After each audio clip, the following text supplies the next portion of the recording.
Lady Luck smiles on the Saints. Coming up, we'll bring home all the action from Sunday's win in Minnesota. We'll follow Wade Wilson as he returns to his old stomping ground. We'll go one-on-one with the star of the future, linebacker James Williams. And we'll ask, why are NFL offenses so bad? Smile. Saints Sideline is next.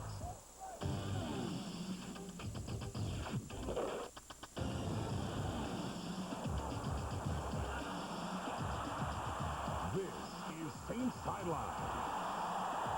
Hello, and thanks for joining us on Saints Sideline. I'm Ed Daniel. I'm Alexander Lorette. Fast Eddie, for the first time in the last few weeks, the breaks went the Saints' way. I mean, this was a very, very big win for them in Minneapolis. Big win, and I think the team who lost this game was really in trouble when it came to the wild card stakes. The Minnesota Vikings look like they are out, but big game for the Saints for morale reasons. They absolutely needed this win. Tyrone Hughes made the big play, and the Saints got a little help from the Zebras in the final seconds to get back on the winning track with a 17-14 win over the Vikings.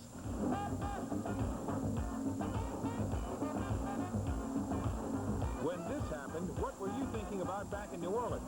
Saints are done, right? But Tyrone Hughes then stepped up to make the play of the season, turning the corner and the game for 99 yards and a 14 all-time. It was a return set to bounce outside. I caught the ball, took it up the middle. I had to read Freddie's block. He was the other halfback, and so he turned his guy inside, and all the rest of the guys had their guys washed down, and so it just left me alone with the kicker. The Saints then pieced together one drive off two big plays. A Wade Wilson 28-yard scramble in front.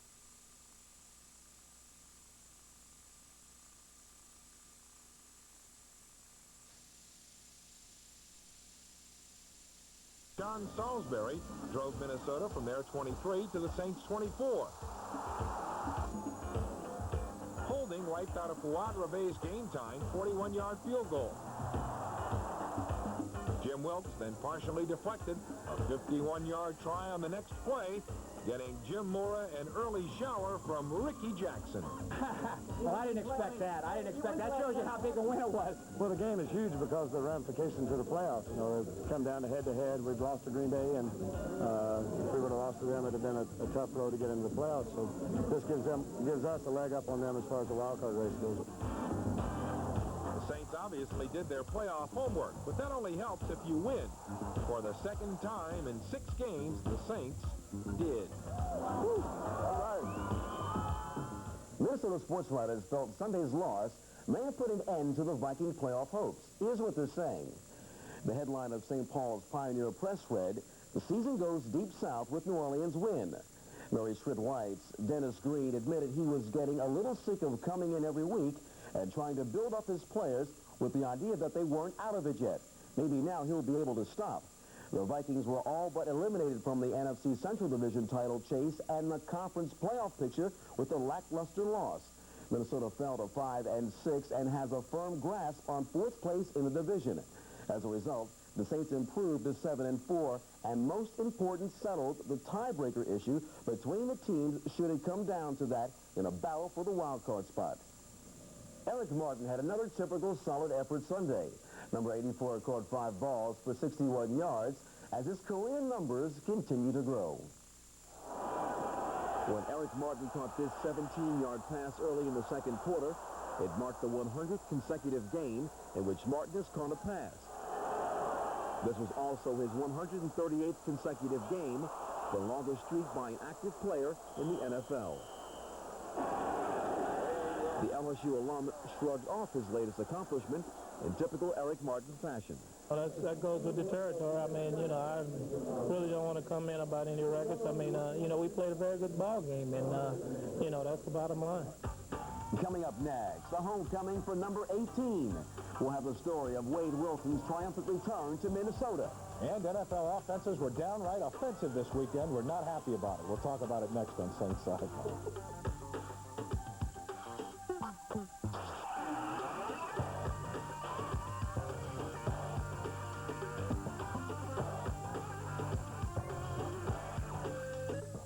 Wade Wilson spent the first 11 years of his NFL career in Minnesota.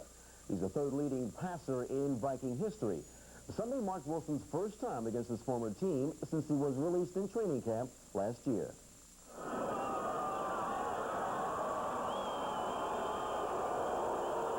It certainly wasn't the best game of Wade Wilson's career.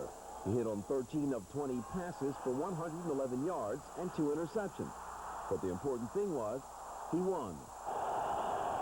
Wilson has publicly expressed his bitterness about how his release from the Vikings was handled. It was a new coach, it was a new regime, a lot of guys. Herschel Walker got cleared out, and Wade was one of the many people who got cleared out. Keith Millard, Joey Browner. There was a big purge that went on, kind of a purple purge.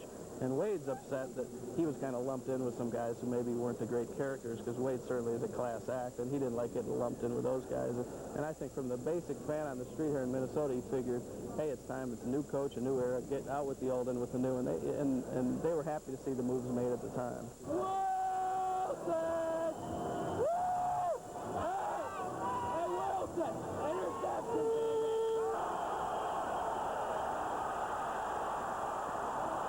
It was pretty strange to be out there getting hit by all the guys that always wish that they could hit you in practice and never could. So they were enjoying that part of it. 35 now.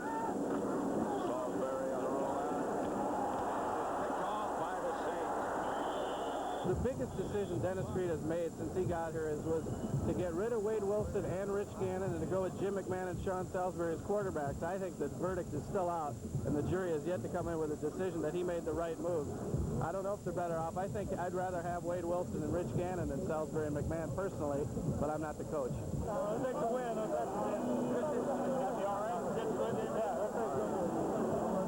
This may sound hard to believe, but the Saints' 17 points scored was tied for the 4th highest output of the week. In a week when every NFL game featured at least 10 punts, we wondered what happened to offenses in the no-fun league. 4th and inches at the New Orleans 49. The Saints go for it and convert, keeping alive their only touchdown drive against the Vikings. That was a good call because it sent a message to everybody on the team that we're going to be aggressive. We're not going to play passive football and things like that. So we were very aggressive, and I don't know if our record or the way we played in the last month had anything to do with that, but I do think it sent a positive message to everybody on the offense. For the Saints, it was a move out of character, but oh, was it welcome. Be a little brash. Be a little entertaining, you said. Forget about that on Sunday in the NFL. Check out these winning point totals in the 11 Sunday games.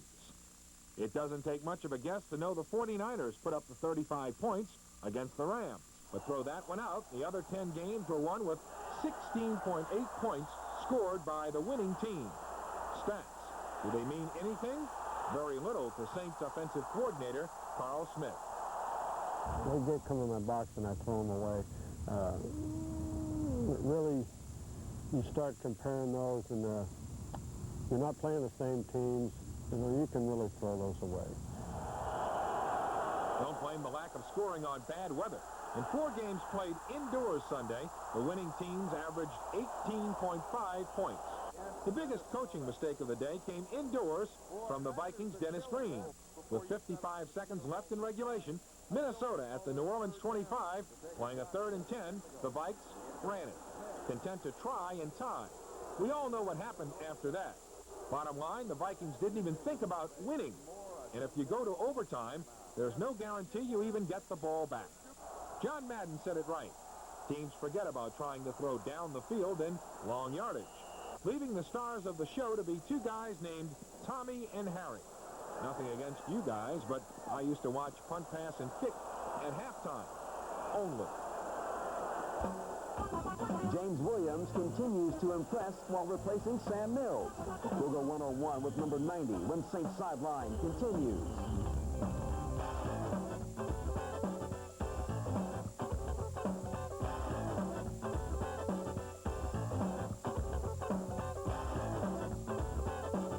Unlike the Green Bay game a couple of weeks ago in the final seconds of Sunday's win over the Vikings, the breaks went for the Saints instead of against them. Hard to believe it, but true. The biggest came courtesy of that little yellow flag.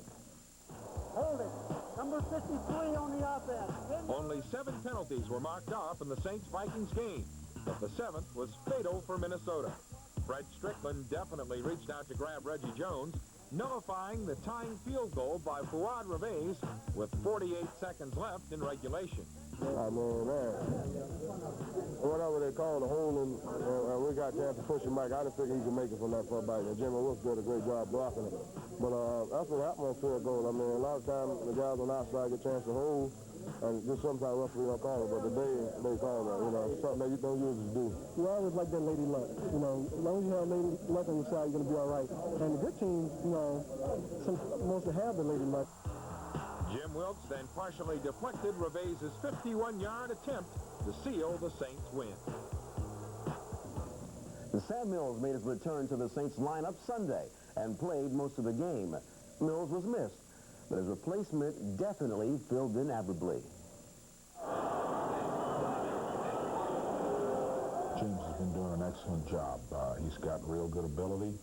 All he's ever really needed is snaps.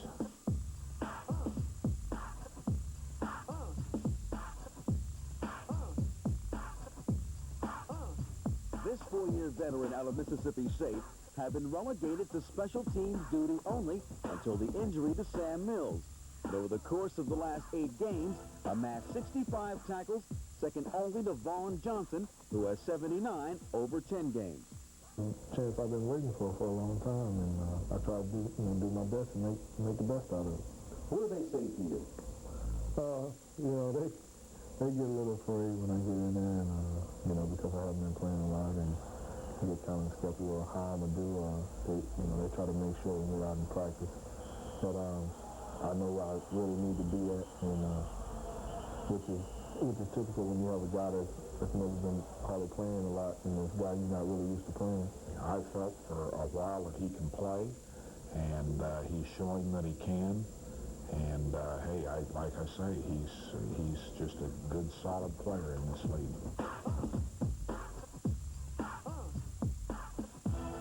Are they surprised by what you've been doing? I think they know what I'm capable of doing. It's just a matter of me getting in there and playing. But for James, it is only a matter of time, because when Sam Mills is 100%, it's back to special teams. He's kept a good attitude. He's prepared himself to play, and every time that he's had to go in and do something, he's done very well. That's one thing about you never know when your opportunity is going to come in the NFL. He's got more opportunity this year, and hey, he just has to stay ready. The guys up front on the Saints defense spent last week talking turkey. The defensive line got together to brighten up a few Thanksgiving dinners. For the second year, the defensive line put up $500 each. That's $4,500 in all. They used the money to buy baskets of food for the less fortunate at the Dryads YMCA in New Orleans. All of it didn't come from a rich background, so we know how it is to struggle sometimes. And I guess we looked upon ourselves and seen it as a way to help someone who needed help. 250 families received baskets, and the feedback was very positive. Anytime that you can get that and feel the, the thanks and the love that these people are giving us for doing this, it make it all worth it. It brings you to reality. I mean, you see these people and you give them a turkey and Thanksgiving cheer, and it just makes the day. I mean, it's just amazing that you could do something for somebody else that would make them that happy. Makes it feel good.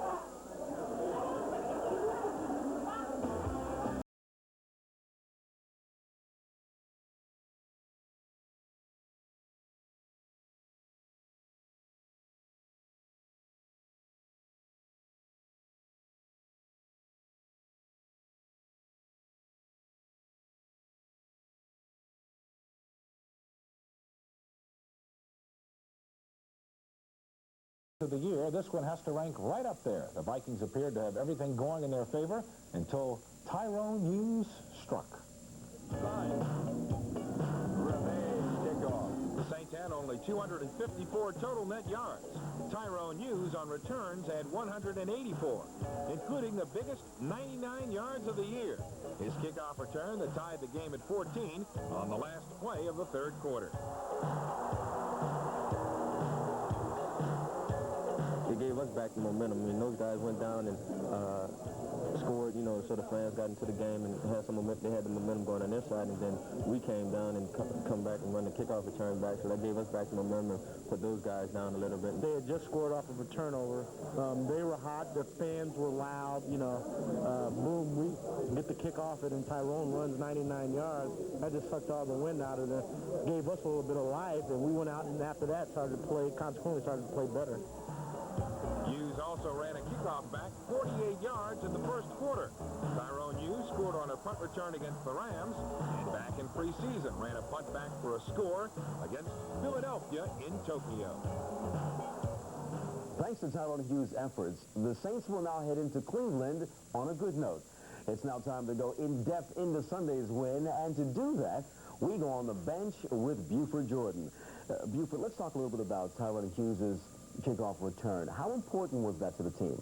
That was a big boost for the team because you take away Tyrone's return, and the Saints really only scored 10. They lose 14-10. So, I mean, you know, that play kind of won the game for them. If they were down by 7 in the fourth quarter, do you think they could have driven the field and scored a touchdown? I think they could have, you know, because the thing was, if you look at the first half, they were going good until they called that timeout. I didn't understand the timeout. You had Minnesota confused and stuff, you know, by running that 2-minute drill. I think they could have done it. Okay, on the revenge miss, was the holding call legit? Was that a legit call? Yeah, it was, because the thing is, you know, what the league rules is that you can't stick an open arm out anyway. Even if he wouldn't have pulled the guy, just sticking his arm out, they probably still would have called the same thing. You know, talking to Rickey Jackson after the game, Rickey said there's always holding on the line. It just depends on whether or not, you know, the officials actually see it. There is always holding, but I mean, at the position he was in, he's more obvious to see it than the inside. You know, they can get their hands inside. This guy has to try to stop two guys, you know, go here and then outside, you know, and that's a difficult task. Yeah, the Saints appear to get a break this week. I know that without Bernie Kosar, Cleveland, the guy they have in there now, a couple of weeks ago, he couldn't throw a beach ball in the ocean. You know, now he's a little bit better. They got a real break playing against a quarterback like that, right? I think they do, you know, because, you know, this guy played, what, Tulsa or whatever. I don't know where he played, Syracuse or something, but, you know, he's not a quarterback that's going to do any damage to anybody this year. And it certainly would help the Saints in their game plan, right? It definitely will, you know, because, you know, when you got a quarterback who was like Bernie, you know, you have to really scout him good because, you know, he could kill you with some serious passes. But this guy, I don't think he's as much of a threat. What about prediction for this weekend? What do you think? Well, I think the Saints, you know, they have their offense. The running game ran real well for them this week, and Cleveland's not playing like they started off in the beginning of the season. So I look for the Saints to, I'd say, beat them by about 14. That's what I say, too. I say Saints by 2 touchdowns. I think the Saints will win this game. Boy, we're in agreement on everything. Yeah. We'll figure out your prize next week, okay? Buford Jordan will be back next week to talk about that Browns game. Up next, we'll check out the playoff picture on Saints Sideline. The 49ers beat the Rams Sunday to hold on to their one-game lead over the Saints.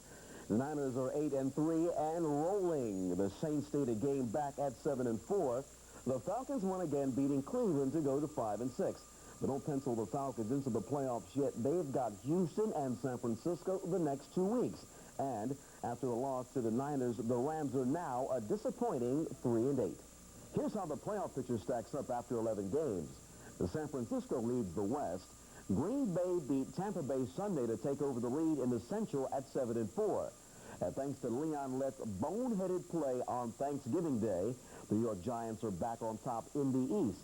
3 teams are tied at 7-4 for the wild card spots. Dallas has the best conference record, so they're first. The Saints are next. And the Detroit Lions round out the NFC playoff picture. The Saints will be playing the Browns Sunday in one of the last old-time stadiums, Cleveland's Municipal Stadium, in the cold and probably maybe the mud. Well, for the rains, but it's definitely going to be cold. I would take my long johns. It's going to be in the 80s. Yeah, right, sure it is. The last time these two teams played, Ed, was 9 years ago there. Morton Anderson kicked the game-winning field goal. Kickoffs noon on Sunday. Noon on Sunday, all right. Then we'll kick it off back here in Louisiana, 10:30 on Friday night for Friday Night Football. 6 area teams, including Tim Rebo's Destrehan Wildcats, will be playing for a trip to the Superdome. We'll have all the state semifinal action Friday night at 10:30 right here on WGNO 26. I'm Ed Daniel. I'm Alexander Lora. We'll see you next week on Saints Sideline. We're still one game down, and we're going to give Frisco a run for their money. These guys not going to lay around. We're going to be right there at the end, and everybody know that. We got a good ball club, and, you know what I mean, the game today should have been a little further than what it was, but, you know, you take a win any kind of way you go. But we're not going to give up. We're going to be right in there at the end. This was a huge win, especially for our psyche. Now, you know, we're feeling good about ourselves. We can go to Cleveland. We got to get a win there, and then we come back home from a tough game.